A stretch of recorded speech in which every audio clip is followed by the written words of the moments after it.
Saudara, Anda menyaksikan Kompas Bisnis bersama saya Putri Oktaviani. Jadi orang yang sulit bilang tidak di lingkungan kerja atau dalam bahasa kini dikenal dengan people pleaser memiliki beberapa konsekuensi, saudara. Salah satunya ialah beban kerja yang lebih banyak hingga kelelahan mental.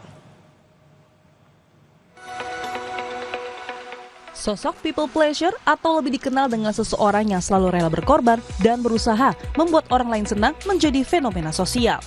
Tim Kompas Bisnis menelusuri apa saja alasan seseorang sulit bilang tidak atau bahasa psikologisnya people pleasure. Salah satunya Rita Oktaviani. Di dalam pekerjaannya, Rita mengaku sulit bilang tidak karena ingin berusaha maksimal dalam bekerja. Bahkan saat diberi tugas yang ia tak mampu, Rita tidak menolak, melainkan minta waktu lebih untuk pelajari tugas yang diberikan sampai berkorban lembur. Sebisa mungkin sih ingin lebih memenuhi gitu, kalau dikasih tugas atau kerjaan sebisa mungkin saya harus bisa memenuhi sih. Kalau dari diri saya sendiri pengennya lebih memuaskan gitu.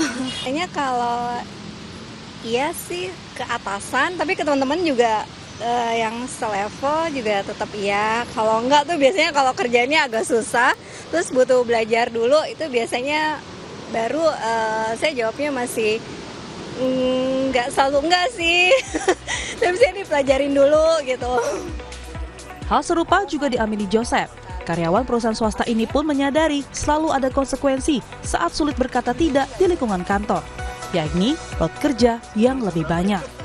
Lebih sering bilang iya sebenarnya sih. Ke atasan sebenarnya sih, kalau atasan memang dari atasan ngomong minta tolong harus A, harus B, ya mau nggak mau saya sih sebagai karyawan harus nurut sih, gitu sih. Konsekuensinya udah pasti jadi pekerjaan lebih banyak loadnya ya. Cuma ya kalau kita lebih banyak kerjaan, kayak saya rasa lebih banyak ilmu sih ke depannya. Sementara, warga bernama Yusuf Imam mengaku sudah bekerja di 4 perusahaan dari sektor berbeda.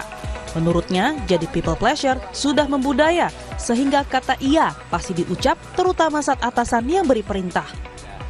Kenapa Mas kok bilang iya terus? Kalau menurut saya, kebetulan ini kantor saya yang sudah keempat. Sepertinya untuk perusahaan di Indonesia ini sudah menjadi culture untuk melakukan hal yang di luar dari job desk. Jadi saya selalu bilang iya. Atasan dan kebetulan belum pernah bilang enggak sih, karena masih berhubungan dengan perusahaan. Sehingga kalau bilang iya terus mungkin jadi dalam tanda kutip diandalkan ya. Jadi untuk next-nya diminta tolong lagi gitu. Kami kutip dari berbagai sumber beberapa dampak yang bisa timbul jika Anda menjadi people pleasure. Yakni, yang pertama, Anda akan merasa frustasi dan kesal. Lalu, orang-orang memanfaatkan Anda. Kemudian, hubungan dengan orang lain tidak memuaskan Anda. Lalu, Anda juga bisa stres dan kelelahan. Serta mitra dan teman menjadi frustasi dengan Anda. Menyenangkan orang mungkin terdengar sungguh berjasa. Tetapi, memprioritaskan pekerjaan sendiri adalah bentuk tanggung jawab yang utama dalam karir. Menumpuknya beban pada satu orang juga berdampak tidak berjalannya sistem organisasi perusahaan. Niputu Trisnanda, Septa Yoga, Kompas TV, Jakarta.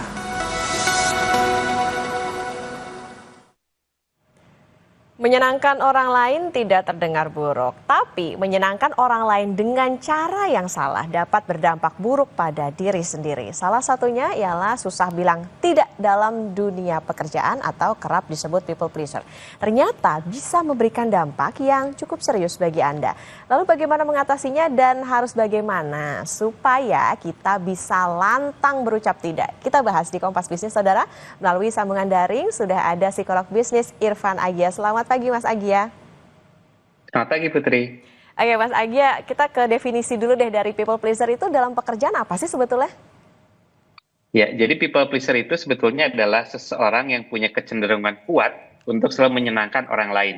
Nah, seringkali dengan cara mungkin mengorbankan dirinya sendiri dari sisi tenaga, waktu, gitu ya. Dan ini seringkali mereka merasa nggak enak hati gitu untuk menolak permintaan orang lain. Nah, dalam psikologi, people pleasing itu sebetulnya bisa berakar dari dulu, misalnya pola asuhnya atau punya pengalaman masa lalu. Misalnya, anak yang tumbuh dengan penghargaan yang bersyarat. Misalnya, kalau kamu baik, baru misalnya mama papa sayang atau kasih hadiah. Atau pernah mengalami penolakan, pengabaian, sehingga tumbuh keinginan kuat untuk diterima oleh semua orang. Nah, tapi juga betul dalam sisi konteks kerja ada konteks budaya juga gitu, ada tekanan sosial atau tekanan di tempat kerja di mana bilang tidak itu adalah sesuatu yang buruk gitu ya, atau membuat kita merasa jadi egois gitu ya. Nah, contoh misalnya dalam keseharian kerja ada orang yang mungkin udah lelah gitu ya kerja seharian, tapi tetap setuju untuk ngebantuin bosnya atau mungkin rekan kerjanya gitu ya, hanya karena merasa nggak enak. Atau ketika terus menyetujui permintaan orang lain, padahal dia sendiri sudah kewalahan gitu dengan tugasnya sendiri.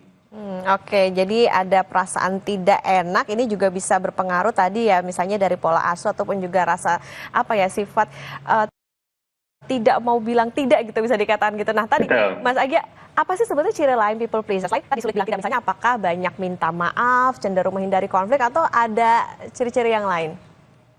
Betul, mereka seringkali merasa bersalah gitu ya. Jadi ada perasaan guilty ketika mereka menolak permintaan orang lain.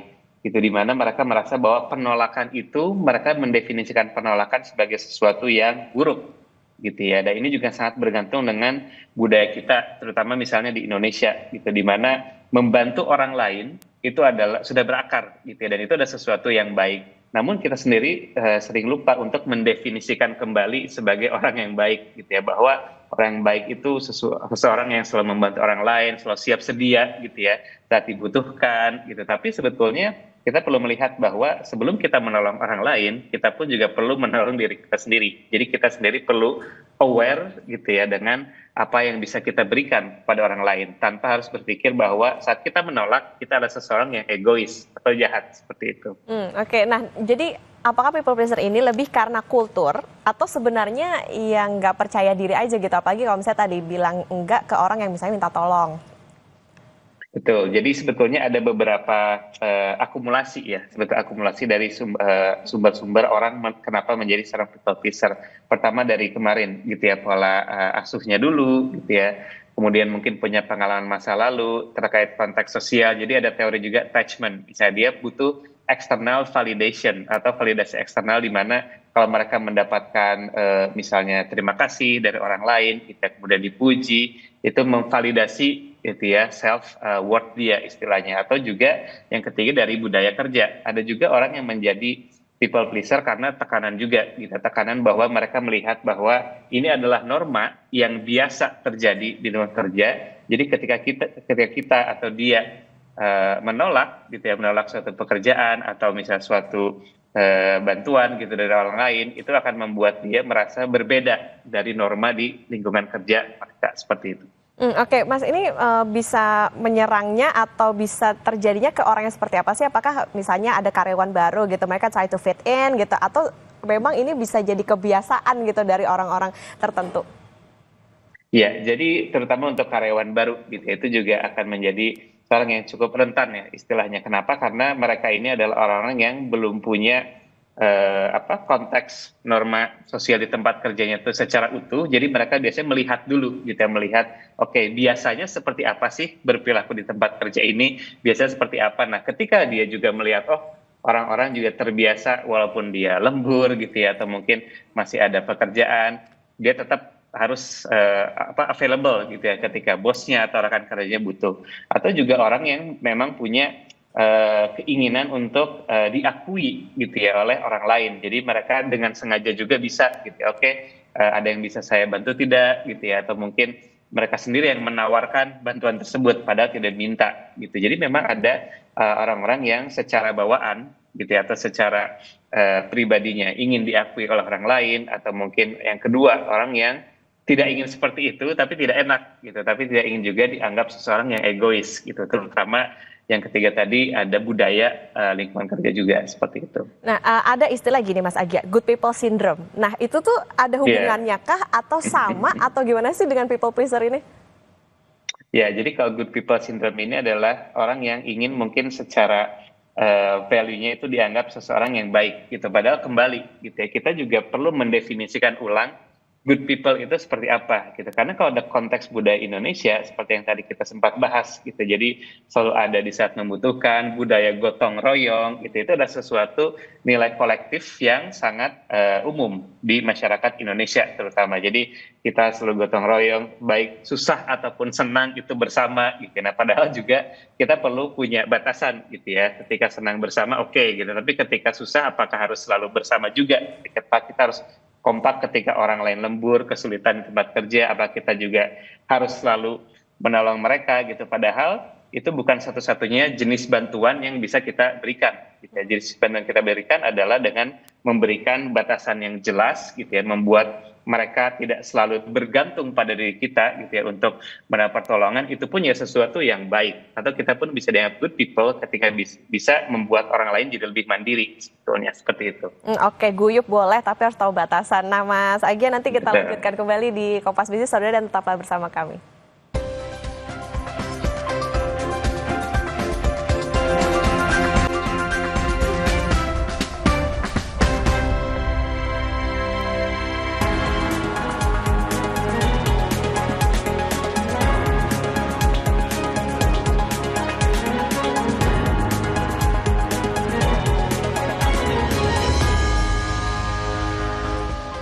Kembali lagi di Kompas Bisnis Saudara, dan kita masih akan melanjutkan perbincangan dengan psikolog bisnis Irfan Agya. Mas Agya, tadi kita udah membahas nih sebetulnya apa definisi people pleaser dan lain sebagainya. Nah sebetulnya tadi kalau dikatakan kalaupun kita menjadi dalam artian people pleaser tapi harus tahu batasan, ini sebenarnya sesuatu yang baik juga gitu, karena kita bisa sesuai dengan nilai ataupun norma yang ada terutama di perusahaan. Nah apa sebetulnya untung rugi kalau seorang itu jadi people pleaser di dunia kerja?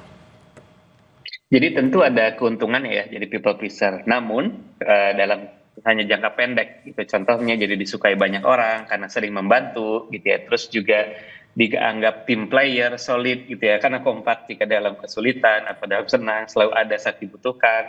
Kemudian terlihat fleksibel, cepat tanggap, tapi kerugiannya justru baru terasa dalam jangka panjang. Jadi dia akan mudah kelelahan atau mudah burnout istilahnya, tidak punya waktu untuk pekerjaan yang benar-benar penting untuk dirinya sendiri, sulit menetapkan batasan, akhirnya juga jadi rawan dimanfaatkan juga gitu. Dan juga yang terakhir jadi sulit sebetulnya menumbuhkan rasa percaya diri dan harga diri yang sehat gitu. Karena contohnya misalnya sering membantu untuk presentasi orang lain misalnya di tempat kerja, padahal dia sendiri sudah punya deadline-nya. Akhirnya hasil kerja dia sendiri itu jadi kurang maksimal dan dianggap orang atau mungkin bosnya jadi tidak fokus seperti itu.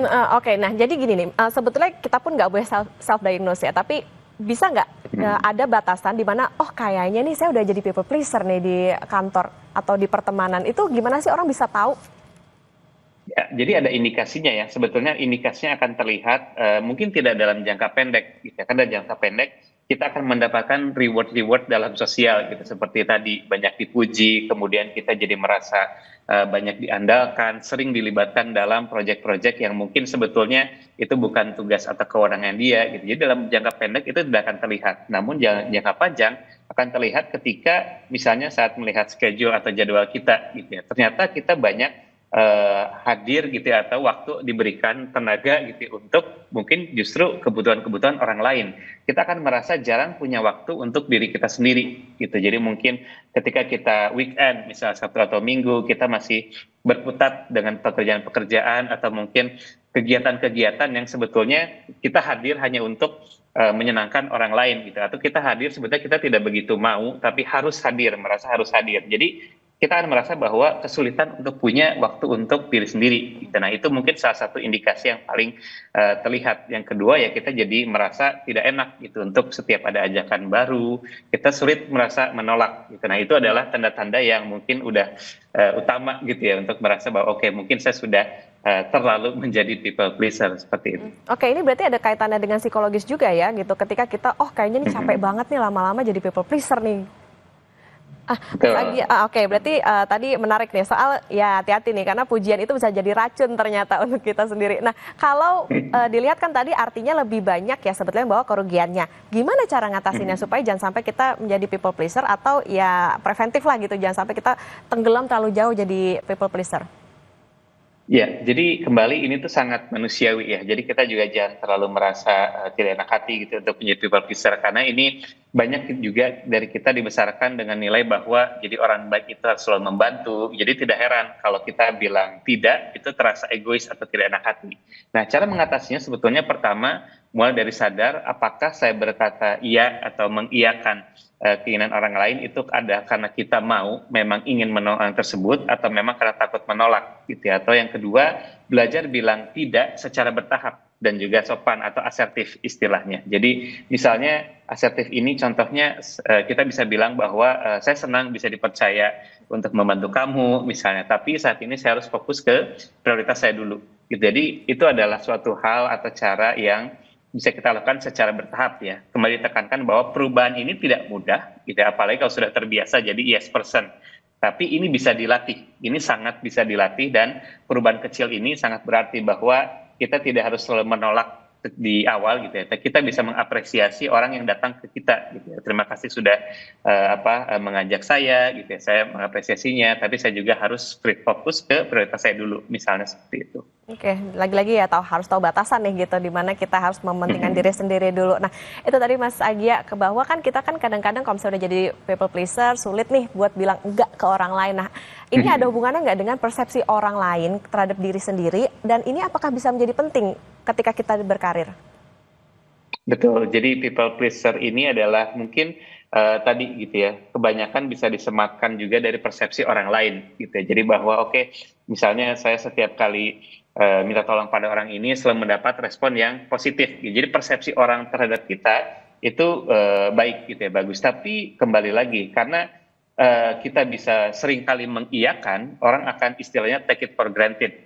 Gitu ya. Jadi merasa bahwa oh kalau saya minta tolong pada orang ini pasti akan selalu diakan, pasti selalu membantu. Nah sehingga kembali akan menjadi rawan untuk dimanfaatkan orang lain gitu bahwa sebetulnya niat kita baik gitu, tapi orang menganggap bahwa setiap kali saya meminta tolong pada orang ini saya selalu dibantu gitu. Jadi orang akan dalam jangka panjang itu akan makin sedikit menghargai effort yang kita berikan karena itu sudah dianggap bahwa orang ini pasti akan membantu saya karena setiap kali saya minta tolong selalu dibantu. Nah ini yang akan akhirnya menjadi membuat self worth kita itu semakin kecil nilainya gitu. Jadi sudah kita kasih effort tinggi gitu ya, dan kita juga sudah capek, tapi ternyata makin kecil dihargai oleh orang lain merasa take it for granted dengan effort kita gitu. Jadi persepsi seperti inilah yang akan menjadi buruk gitu ya dalam jangka panjang seperti itu. Oke, nah itu tadi ya, jangan-jangan kita nih kalau jadi people pleaser bukannya jadi andalan tapi malah jadi diandalin gitu. Mas Agia, jadi Betul. seberapa besar sebetulnya sifat people pleaser ini bisa mengganggu efektivitas kerja atau bahkan menutup sebuah kebenaran gitu. Jadi orang tuh ketika bekerja nggak bisa orang lain melihat true color-nya orang itu sendiri. Betul, jadi akan sangat mengefektivitas kerja karena bisa seringkali membuat fokus yang pertama terlihat adalah fokus kita akan selalu terpecah.